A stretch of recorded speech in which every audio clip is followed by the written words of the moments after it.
Nós estamos de volta com o nosso programa Manhã da Piedade. Nós seguimos aqui no estúdio com a nossa série especial de entrevistas para as eleições de 2018. Lembrando que nós estamos em cadeia com as Rádios América e Cultura AM. E conosco hoje está a candidata a vice-governadora de Minas Gerais, Jô Moraes, da coligação do Lado do Povo, e também os jornalistas Michele Marie e Paulo Azeredo. Lembrando que esta entrevista, como eu disse, é exibida em cadeia aí com as rádios América e Cultura.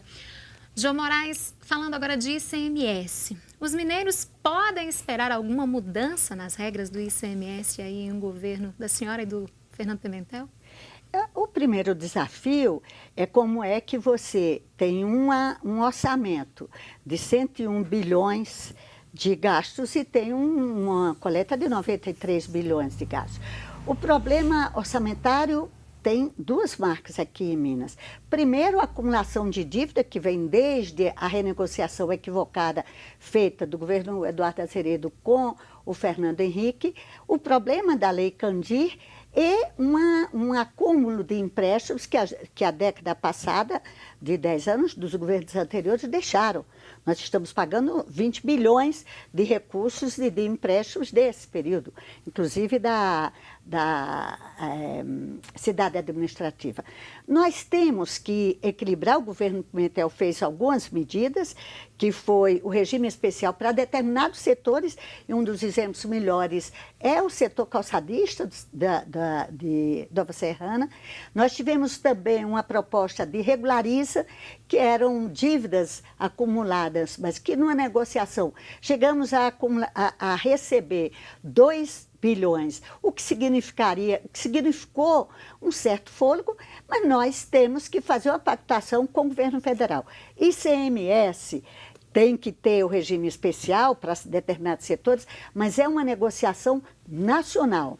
A disputa, essa briga enorme que existe entre os estados para atrair empresas é algo que nós temos que resolver no começo do governo, que eu espero que seja do governo Haddad, para dar igualdade de condições tributárias a todos os países, a todos os estados. Tem estado que está mais perto dos mercados consumidores, tem estados que estão mais longe, então tem que haver uma compensação. Uma coisa nós temos que certeza, tem que taxar lucros e dividendos que são livres e temos que diminuir os tributos em cima do consumo, porque quando você taxa o consumo, é o pobre que paga. Taxa os dividendos e os lucros, que são os ricos que pagam. Agora, candidata, nós temos uma pergunta da coordenadora de jornalismo da Rede Catedral de Comunicação Católica, Kátia Castro. A crise financeira em que Minas mergulhou nos últimos anos parece ser um desabonador para a reeleição do PT ao governo de Minas. Como convencer o eleitor de que ele deve continuar confiando na atual gestão do governo mineiro? É o que eu repito, a crise no Brasil não é uma crise de Minas. Nós estamos vendo como o estado do Rio está enfrentando as dificuldades, completamente desorganizada a sua estrutura. Nós vimos o governo do Rio Grande do Sul que não está dando conta da sua estrutura, nós vemos o Espírito Santo. Então, nós conseguimos, sob a gestão do governador Pimentel, que Minas sobrevivesse, mantendo os serviços que são essenciais. Foi uma escolha, que era a escolha de manter os serviços de segurança e educação, e parte dos serviços de saúde. Se você pega a folha de segurança e educação, chega a 82% da folha, mas isso era uma necessidade. Se não tivesse segurança, você estava com esse caos que está em outros estados, com crime organizado numa ofensiva muito grande. Nós temos certeza que tem que haver um novo pacto federativo entre os estados e o governo federal, que é quem concentra mais recursos. E, ao mesmo tempo, nós estamos tomando medidas que atraiam investimentos para aqui e cortando naquilo que é essencial. Nenhum governo vem dizer que tem que cortar mais. Cortar mais é cortar médico, cortar professor, reduzir salários. Isso é balela, porque dos cargos comissionados, esses que eles dizem, que aí são 4 milhões e pouco, 4 milhões e pouco de recursos que nós vamos gastar, isso não resolve nada. Nós temos que ter um novo pacto com o Brasil para que Minas retome a sua relação com o governo federal e para que os investimentos daqui sejam votados como tem sido prioritariamente para as necessidades mais urgentes daqueles que não têm, que é o que eu disse, crédito, pequeno e médio empresa, empregado urbano e rural. Tá certo. Paulo, sua pergunta. Já dentro disso ainda, né, que a senhora está explicando, queria que a senhora falasse um pouquinho do servidor público, né, que tem aí os seus pagamentos escalonados em datas pré-fixadas anteriormente pelo governo em determinados meses, mas que muitas vezes não são cumpridas. Esse servidor, ele pode ficar tranquilo que o governador Pimentel ele vai acertar tudo isso novamente? E como acertar isso nesse momento que a senhora está explicando aí? Primeiro, é bom se ver que o problema da crise do servidor é parte dessa crise fiscal que envolveu o governo Minas e envolveu outros. Mas eu escutei de uma professora, estive lá em Capelinha, que ela disse, a primeira parcela do governo Pimentel que eu recebo era o valor da parcela única que o governo anterior, o governo Anastasia, me pagava. Ele pagava subsídio, agora eu tenho salário, eu tenho peso, eu tenho piso. O governo Pimentel aumentou em 47%. Lamentavelmente, enfrentou uma crise que foi uma crise provocada por um governo absolutamente irresponsável com esse impeachment, com esse golpe que levou, e aí não sou eu, é o valor econômico que diz, em 2 anos uma redução nos índices sociais as mais graves. Ninguém não paga parcelado porque quer. Esta é a prioridade do governador Pimentel, esta é a prioridade, inclusive, que na minha compreensão eu e o PCdoB tem, e isto é preciso se colocar dentro das normas de não desorganização. O prioritário é isso. Lembrando que quando o governador tentou pegar 2 milhões para pagar os servidores, a oposição, tanto na Assembleia como no Tribunal de Contas, tentou barrar. Isso é que é um crime, porque isso é que era a necessidade que o governador tinha para atualizar os servidores. Sem dúvida, não se pode criar ilusões, mas é o primeiro compromisso do governador Pimentel. Michele. Candidata, a senhora já declarou que pretende discutir a reafirmação do Sistema Único de Saúde como sendo alternativa para o povo brasileiro. Quais ações nesse setor os eleitores podem esperar do seu governo junto ao atual governador Pimentel e o que pode mudar na saúde nessa próxima gestão?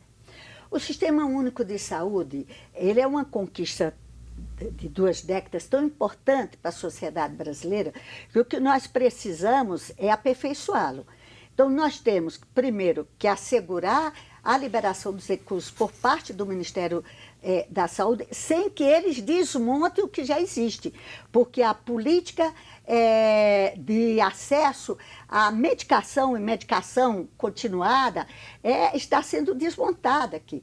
A nossa prioridade é ampliar a atenção básica, a prevenção, garantir os médicos de família, descentralizar as iniciativas pelo interior para que o povo não tenha que vir para aqui, ter referências de unidade, assim como se fez nos fóruns regionais, que as decisões, deliberações e prioridades não sejam tomadas na Afonso Pena 1212, 4.000, que sejam tomadas exatamente nas regionais, porque são as equipes regionais que constroem as prioridades e as emergências.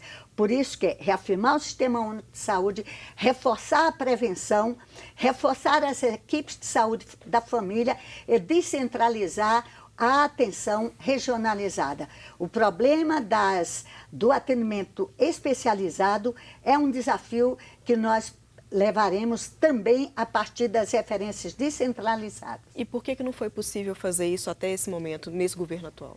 É bom lembrar que em 2016 nós entramos numa situação de urgência, sem recursos, apesar das prioridades que se tentou manter o funcionamento do que era básico na saúde, teve uma prioridade para a segurança, teve uma prioridade para a educação, não era possível sem esses recursos e com o desmonte do Ministério da Saúde, dos programas que já existiam, dos repasses, da farmácia popular, não era possível milagres.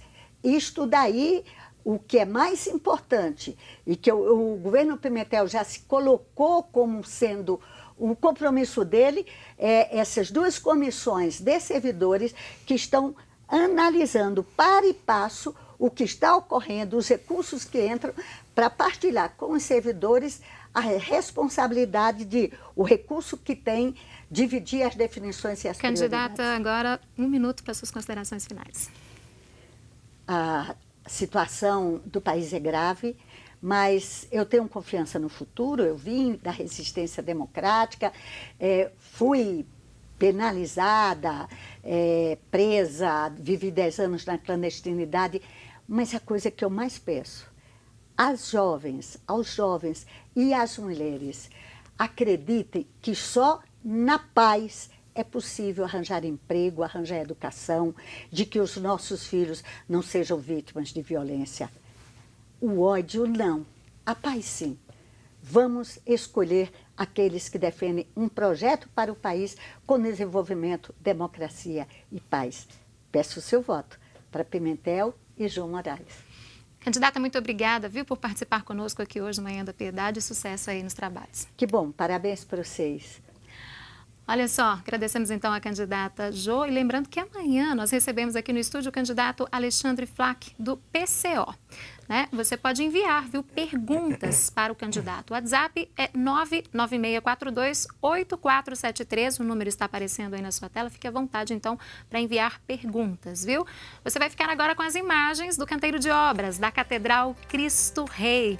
Tá bom? Participe desta edificação e ajude a construir essa linda história de fé. O telefone aparece aí na sua tela também. É o 3269-3100, 3269-3100.